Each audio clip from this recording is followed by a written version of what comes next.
MSW Media.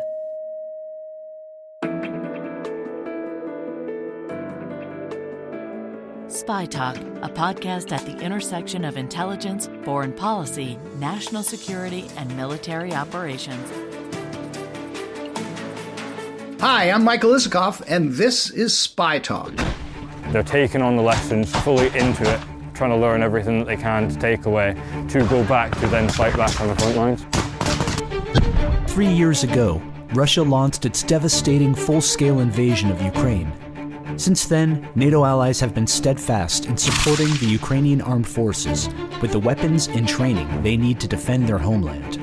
Together, they're helping forge the next generation of Ukrainian soldiers called upon to defend their country. That's an official NATO video released this year, highlighting the alliance's firm and unwavering support for an embattled Ukraine fighting Russian aggression. Firm and unwavering, that is, until last week, when President Trump, together with his senior officials, fractured that alliance, opening up talks with the Russians, deriding Ukrainian President Zelensky as an unpopular dictator, and throwing into doubt America's commitment to a mutual defense treaty that has been a cornerstone of the nation's foreign policy since the end of World War II. What is the future of NATO under a U.S. administration that seems to have no interest in standing by a treaty that has been sacred writ for multiple presidents for more than 70 years? And what about Article 5, the key provision that commits all NATO countries to come to the defense of any one of them that might be attacked? Can anyone count on President Donald Trump honoring it? We'll talk to a former U.S. ambassador to NATO, retired Lieutenant General Doug Lute, on this episode of SpyTalk. Ambassador Doug Lute, welcome to SpyTalk. Good to be with you. So no shortage of stuff to talk about. I reached out last week because among your many accomplishments in life, you were the ambassador to NATO, and I wanted to have a NATO expert talk about the upending of the seeming upending of American foreign policy last week as it regards to NATO, Ukraine, Russia, but before we get to all that, before you were ambassador to NATO, you were director of operations at the Joint Chiefs of Staff in the Pentagon. So Friday night, President Trump fired the chairman of the Joint Chiefs of Staff, the chief of naval operations, the Air Force vice chairman, and top military lawyers for the Army, Navy, and Air Force. As somebody who is steeped in that world, what was your reaction to the Friday night purge, and what impact is that going to have on military operations around the world? So I don't think, Mike, any immediate impact. It's the downstream effects that I worry about. So first of all, this is an unprecedented move. While there have been senior military officers removed from position over history, there's always been in each of those previous cases a proximate cause for the removal and replacement of a senior military officer, and that doesn't appear to be the case here. So I worry about that. I worry that this is a huge exception to the law, which specifies that the chairman be drawn from among the sitting service chiefs, so Army, Navy, Air Force, Marines, and the serving combatant commanders, so the 4-star joint commanders around the world. And of course, with the selection of C.Q. Brown's successor, he doesn't fill any of that in terms of qualifications, and he doesn't really have the experience specified in the law in terms of executing an exception of policy. So it's a curious move to replace without proximate cause, and it's also an excursion from the law in terms of his named replacement. And then, I think getting too little notice is that among these dismissals were the 3 service chiefs, so Army, Navy, Air Force, judge advocate generals. And these are the senior, typically 3-star lawyers that serve in each of these military departments. And of course, eventually in the orders process, the legal assessment of lawful versus unlawful orders rests with these senior lawyers, and they've been replaced as well.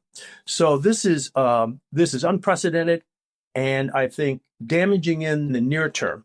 The downstream effect that I mentioned is that I'm concerned that this presses senior military promotions and assignments, like to the chairman or like to one of these legal offices.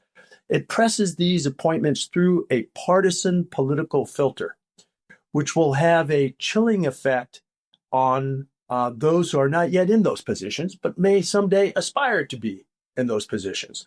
And I'm concerned that we're building a military based more on loyalty to the current president than on competence and the oath of office, which of course is to the Constitution, not to the president. That seems to be the theme in departments across the board in the government. Look at the FBI and the Justice Department, right? Most prominently. So I mean, in this way, the DOD is just joining the others, but in a very prominent way, and in I think a disturbing way.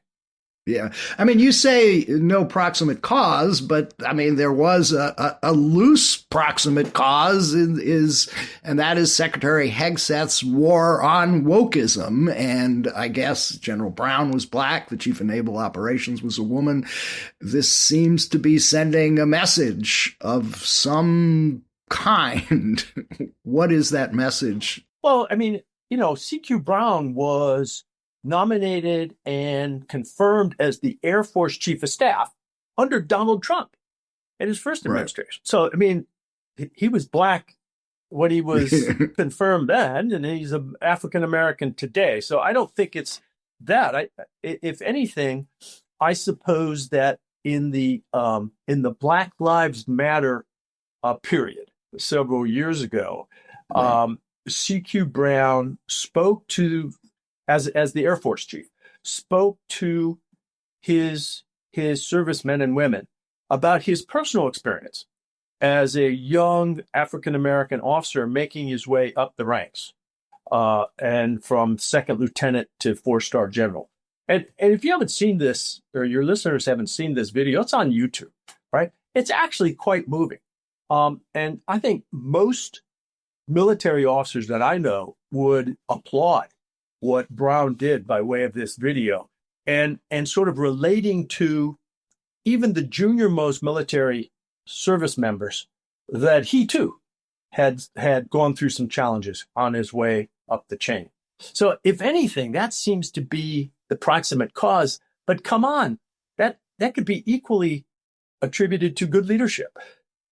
It certainly doesn't say anything about incompetence or malfeasance or poor judgment or anything like that. So I don't buy the proximate cause argument, except that it looks like partisan politics. Right. All right, let's get to the meat of it. So much I want to ask you about, but I got to start out with, we're taping this on Tuesday, February 25th, and the lead story in the Washington Post has a lead that I can't imagine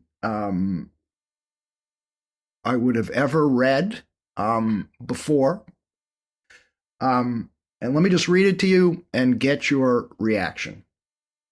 The United States voted with Russia, North Korea, Iran, and 14 other Moscow-friendly countries Monday against a UN resolution condemning Russian aggression in Ukraine and calling for the return of Ukrainian territory.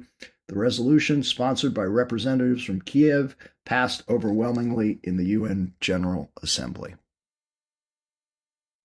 Well, I think it'll stand as an historic headline because it is the first time, at least since World War II, I suppose, that and since the founding of the UN in 1945, that you've seen this kind of voting pattern in opposition and blatant opposition to our long-standing alliances and our long-standing principle-based activity in the UN. So there's no question. But look, Mike, on the there's a lot of change going on here. In fact, you can argue that the last election was all about change, right? And Americans voted for change, and now we're getting it.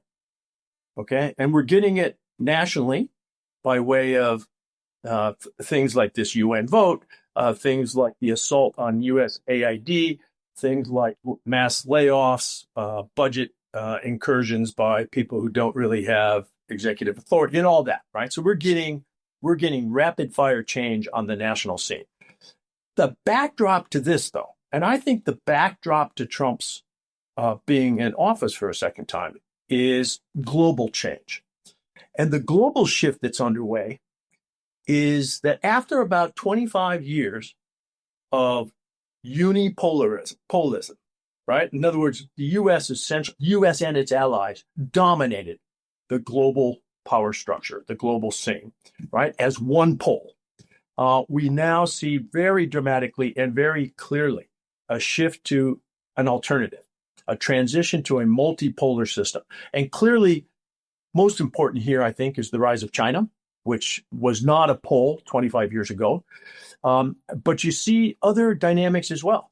You see Russia, you see Putin essentially saying, hey, what about me?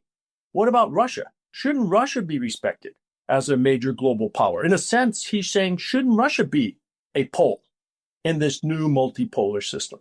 And then you see the split, the 75-year split between the U.S. and its Western European allies, and the distancing between Trump and our European allies. And Europe's left asking itself, what about us?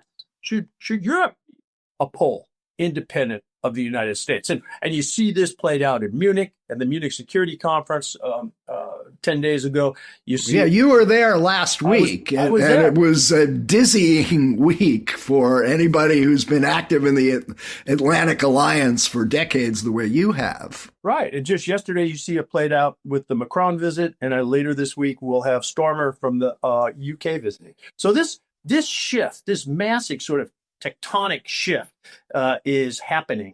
And a lot of what we're reading day to day in the newspapers reflects this transition. What was it like being at Munich last week? The speech by Vice President Vance, this extraordinary speech where he lambasts European democracies for not being more tolerant of right-wing extremist groups like the AfD in Germany. President Trump from afar calling Zelensky a dictator with, 4% approval rating, something that was complete nonsense. I mean, just give me, you were there, you were speaking to our erstwhile European allies. What was the reaction? Well, the vice president's speech was, in my view, off in terms of both substance and tone. Substantively, rather than talking about this most significant challenge to transatlantic security today being the aggression of Russia in Ukraine, he turned to the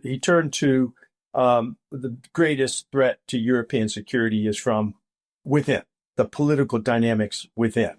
And these are things like, as he mentioned, rule of law, freedom of the press, listening to voters, outside interference in elections, and so forth. So substantively, what struck me and many of my European friends and former colleagues was that, wait a second, how can this vice president be lecturing anybody on those matters? I mean, if you just focus on rule of law, how does January 6th look against a standard of rule of law? How does freedom of speech stand against barring particular press outlets because of the name they assign to the Gulf between Florida and Mexico, right? Is it Gulf of America? Is it Gulf? I mean, come on, this doesn't ring right.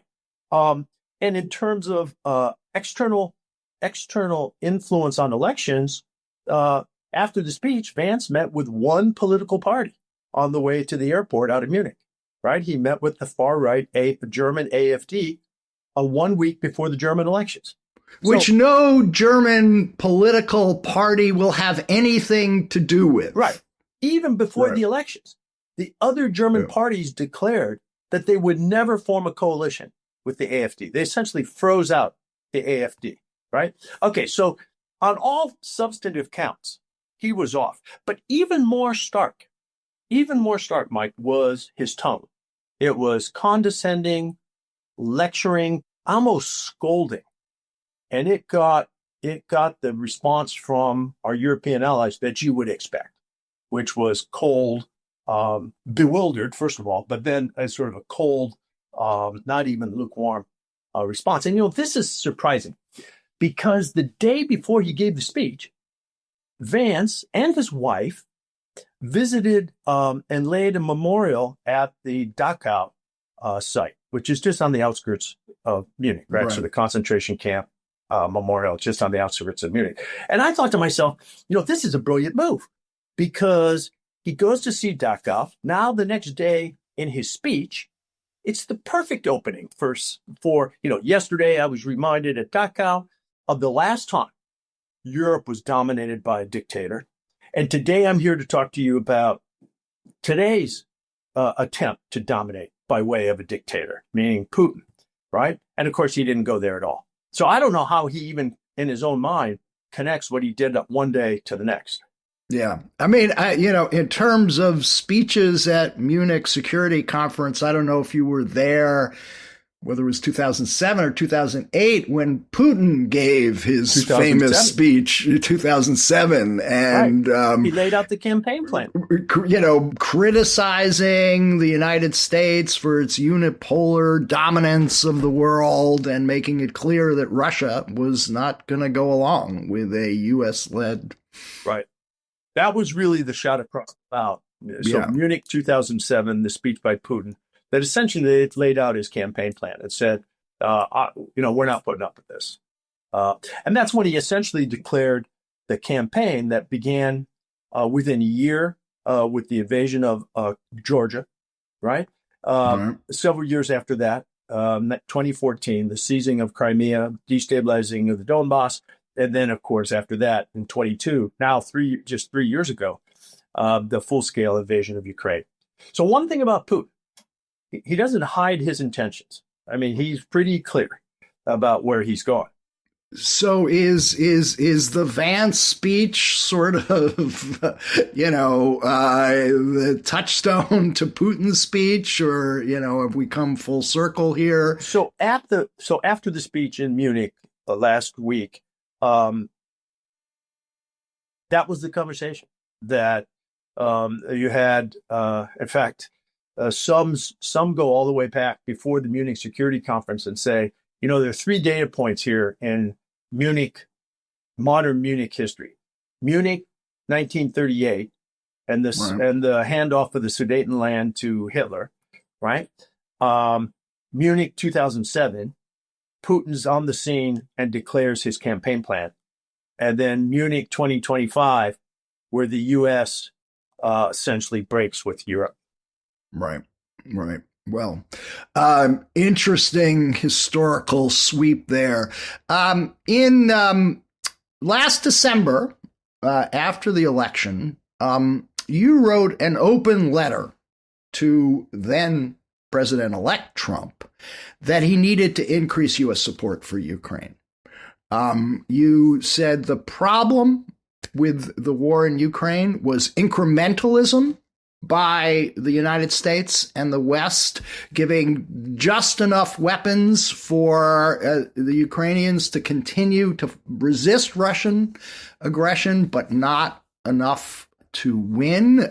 You called for a increase. It is not too late to do the right thing and give Ukraine what it needs. Fair to say, he didn't take your advice. Well, look, so I wrote that after the election. It's actually published, I think, after the election last fall. And I was actually writing to my former Obama administration colleagues, then serving in the Biden administration, and critiquing them for this, as you say, this very incremental, step-by-step, too little, too late approach to military assistance to Ukraine. You know, we remember that in the immediate aftermath of the 2022 invasion, we debated for weeks about javelins. Okay, these are shoulder-fired anti-tank systems. Then we debated about artillery. Then we debated about rocket artillery. Then we debated about, on tanks. And then we debated about allowing others to provide F-16s. The most recent increment in this pattern was the long-range precision strike ground-to-ground missile system, bad acronym, ATACMS. Although it's an acronym that actually is somewhat descriptive of the missile, right? But the ATACMS missile. And even when we eventually, years into the program, provided ATACMS to Ukraine, we placed a geographic limit on them. So the short summary of our approach was enough not to lose, but not enough to win.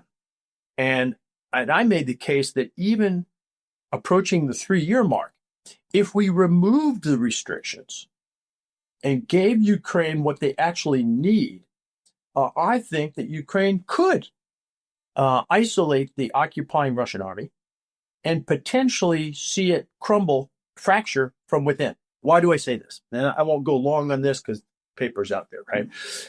For 2 factors. One is it's a low-grade, low-quality Russian occupying force. They are poorly led, poorly manned, poorly trained, poorly equipped, and they're essentially cannon fodder. Their leadership don't care a whit about their well-being. That's an army that's vulnerable to cracking. Second factor, that low-grade army depends on railroad-based logistics from Mother Russia.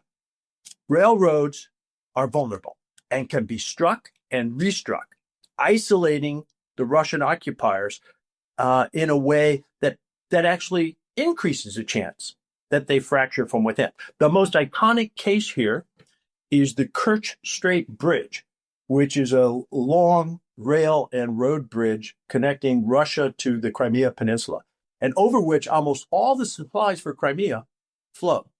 The Kerch Strait Bridge today stands, and Russia continues to use it as a lifeline for its occupation of the Crimea Peninsula. That doesn't make any military sense. I have to say, there will be a historic debate about the incrementalism critique that you have that you laid out there. But as we are today, look, the counteroffensive by the Ukrainians did not gain ground. The Russians do seem to be advancing. The status quo of the Russians, there does not seem to be at this point a strategic path for the Ukrainians to dislodge the Russians from the Donbass or Crimea. Does it make sense to continue what seems like a war of attrition, especially when, look, Western support is not in perpetuity?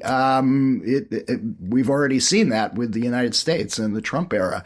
At this point, do we need to just, are you saying the entire Trump idea of cutting a deal with Putin now is wrong? Well, who knows, right? Because we're not even into negotiations yet. What I observe is that the incremental approach that we've applied through the Biden years, and apparently that may be the high water mark in terms of U.S. support, given what we can expect from the Trump administration, right? But that incremental approach, coupled with at least the rhetorical standing, the rhetorical positions of the Trump administration in its first month or so. So, no NATO membership for Ukraine, no U.S. troops as a part of a ceasefire confirmation force, no return of territory. I mean, if we're going to take those off the table before we even get to the table, then I don't have high expectations that we're going to get a deal that is anything beyond a pause, and proves to be in the longer term stable and durable. So what does that mean as a practical matter? Are you saying we'll just get a pause and the Russians will resume a year or two down the road? So Putin has placed his economy on a war footing, right? So he has renationalized state industries. His expenditure is all in for a win in Ukraine. Putin does not, and he's been explicit about this. Even Lavrov last week in Riyadh was explicit about this. This is not simply about Ukraine. This is about reestablishing a gray zone of buffer states under Russia's thumb that separates Russia from NATO territory. So any short-term deal in Ukraine will simply give Russia time to lick its wounds, mobilize again, take advantage of external support from Iran, North Korea, and China, and continue to pursue its strategic objectives. So we can't be short-sighted here. And I'm concerned that the sorts of time expectations that the Trump administration has mentioned. So remember, I'll solve this in a day, even before the inauguration. Okay, I'll solve it a day after and now we're talking about 100 days and so forth. Look, that's not a way to go into a negotiation with Vladimir Putin. By surrendering your incentives, your leverage up front, as I've outlined, and then putting yourself on a timeline. So we're entering negotiations, if they ever come to pass, we're entering them with a weak hand. I want to take a quick break here and return with Ambassador Lute and discuss the future of NATO.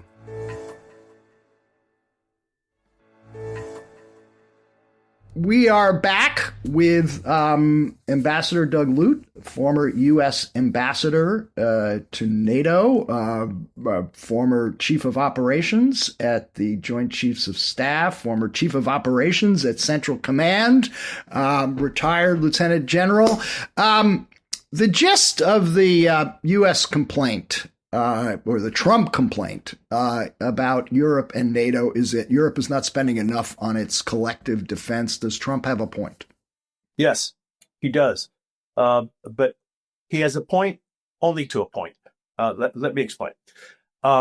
So it is right, it is true that not all 32 allies, or 31 setting aside the U.S., are at the stated, agreed goal that they commit 2% of their national economies, 2% of their GDP every year to their own national defense.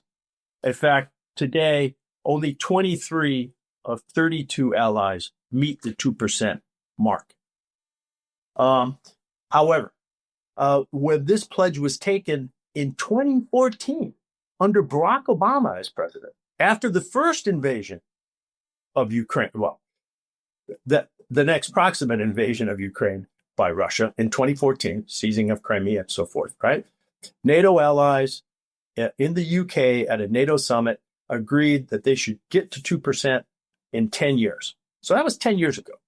At that time, when the Obama pledge was signed, only 3 allies were at 2%. One of them was the US. So now fast forward 10 years and you have 23 allies, right? If you take the US out of the equation and average the European allies, on average, they are at 2%. Now, there's still some laggards below, right? And Trump makes a good point about those, right? But the point is, NATO has made significant history. Here's the reality, Mike. As a former U.S. ambassador under President Obama, I get asked, well, wait a second. Who's most responsible for this? Was it Obama who signed the pledge and brought consensus in 2014, and now we've seen 10 years of progress? Or is it Trump, who when Trump won, basically yelled at allies in public, right? Tried to sort of blame and shame game. Which of these presidents? And, I think the right answer is you got the wrong president. It was Putin, who's most responsible for the fact that NATO's seen 10 consecutive years of defense spending among European allies. First with the 2014 invasion of Crimea, seizing of Crimea, and then full scale over the last 3 years, the invasion of Ukraine. So look, we need to focus here. There's no amount of cajoling, embarrassing, shaming by any American president. By the way, this goes back well before Obama as well, right? There's going to cause European politicians to do something that they don't see as in their own interest. Putin convinced them, first in 14 and then in 22, that increased defense spending was necessary and in their own interest. So he's got some facts right, but I don't think he's got the whole story. The linchpin of collective defense under the NATO treaty has been at Article 5, which says an attack on one NATO country is an attack on all of them. Here's a quote in the paper today from Jim Townsend, former Pentagon official for Europe. Now, can we really trust the United States to honor Article 5? What's the answer? Under this administration, I can't be sure. And that's a break in 75 years of NATO history. I mean, the treaty that you mentioned is, of course, signed in 1949, right? Europe's in ashes. The last country standing is us. And in 1949, the other 11 treaty members were anxious for U.S. support, and the U.S. was anxious to provide a stable Europe. Why? Because in 1949, under Harry Truman, the U.S. essentially said, we're not doing that again. And by that, he meant we're not doing World War I again, and we're not doing World War II again. We're going to set up something different.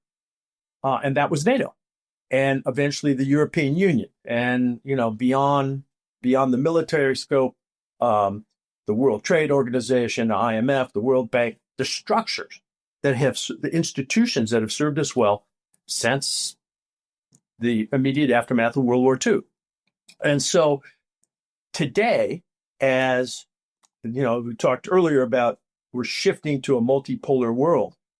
If it turns out that the US and Europe are not one pole, but break into two separate poles, then Article 5, which is essentially the glue of the transatlantic relationship, Article 5, I think, is cast in doubt. Now, it doesn't mean that the U.S. would have to leave NATO, because a careful reading of Article 5 says that an attack on one shall be considered as an attack on all. And then one sentence lower in the Article 5, it says, and each member will decide according to its own interests how to respond. So Article 5 is not a trigger to war, unless, in the case of the United States, the U.S. decides to go to war. It could be a trigger for diplomatic action. It could be a trigger for economic sanctions. And you see what I'm saying? There's a whole range. So there is some wiggle room there. But Yes. Historically, look, when the United States was attacked on 9/11, Right. and we invaded Afghanistan, our NATO partners were there with us, fighting, No question. In fact, sending troops. in 75 years, that's the only activation of Article 5. And the Allies did it on September 12th, 2001, after it was clear that this was an external attack, right? That the attacks by Al-Qaeda were external. And you're also right that resulted in 20 years of combat operations in Afghanistan at our side. And European allies suffered 1/3 of the casualties in those 20 years in Afghanistan. So as Americans, a little humility here would be a good thing, right? A little memory that when we needed NATO and we needed Article 5, it was there. Right. The threat from Putin is sort of traditionally described as, well, if he gets Ukraine, Moldova, and, then maybe Poland, maybe other NATO countries. Although, given the depleted state of Russian Russia's military, it's hard to see that in the immediate future. But at the same time, we have what is sort of euphemistically described as hybrid warfare by the Russians throughout Europe. Assassinations, sabotage, even threats to aircraft, DHL aircraft we've seen.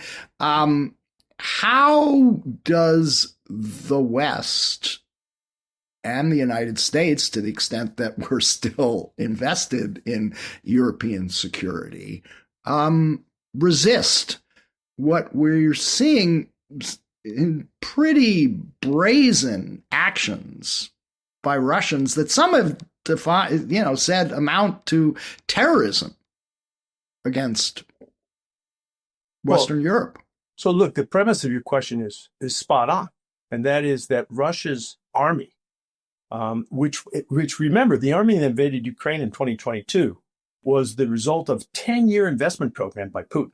He tried to change the organization, increase the training, modernize the equipment, and so forth. And it's been destroyed.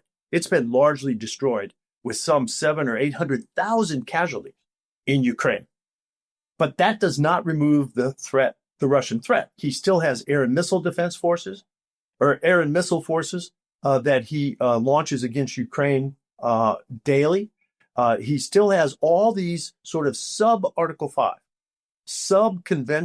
unconventional forms of election interference, cutting undersea cables in the Baltic Sea, energy intimidation, although that's much reduced given Europe's move over the last 3 years to reduce its reliance on energy, misinformation, disinformation, cyber attacks, even assassinations that are playing out on European territory, but frankly on our territory as well.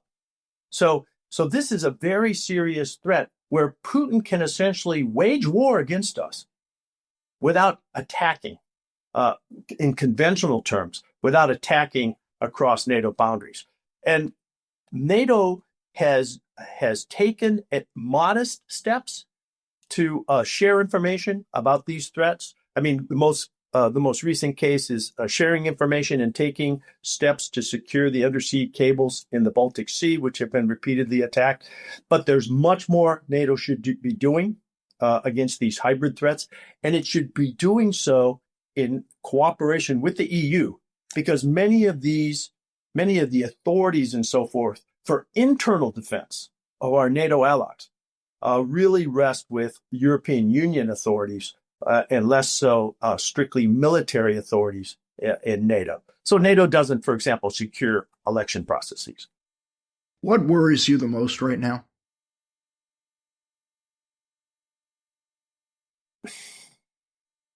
I'm worried that the steps that have been taken in the last 30-odd days under this administration will have significant, lasting downstream effects on the ability of our allies to trust us. I think we are eroding 70-plus years of trust in a matter of days. And once what we know, whether it's interpersonal trust or international trust, is that once trust is eroded, it is not easily recovered. And I'm concerned that the most damaging impact here is this assault on trust. And if you can't trust the United States, then what does Article 5 really mean? And I think that's the root of the problem. On that sobering note, I want to thank you, Ambassador Lute, for a illuminating, if somewhat depressing conversation, but one that we'll want to continue to have, and hope we'll be able to have you back to continue the discussion. Thanks a lot. Okay, thanks very much. Good to be with you. Sure enough. And that's it for this week's Spy Talk. Be sure to check out our complete podcast archive on Apple or wherever you get your podcasts. And if you haven't already, do check out the SpyTalk.co news site on Substack, where we offer a steady diet of scoops and original analyses on the intersection of intelligence, foreign policy, and military operations. Just Google Spy Talk, and you'll quickly find your way there. This edition of the Spy Talk podcast was smoothly produced, as always, by Kenai, and expertly edited by Molly Hockey for MSW Media. That's it. See you around. I'm Michael Isikoff. Thanks for listening. For more original reporting and insights like this, subscribe to SpyTalk.co on Substack and follow us on Twitter at @talk_spy. If you enjoyed our podcast, subscribe and leave a review on Apple Podcasts, Spotify, or wherever you get your podcasts. MSW Media.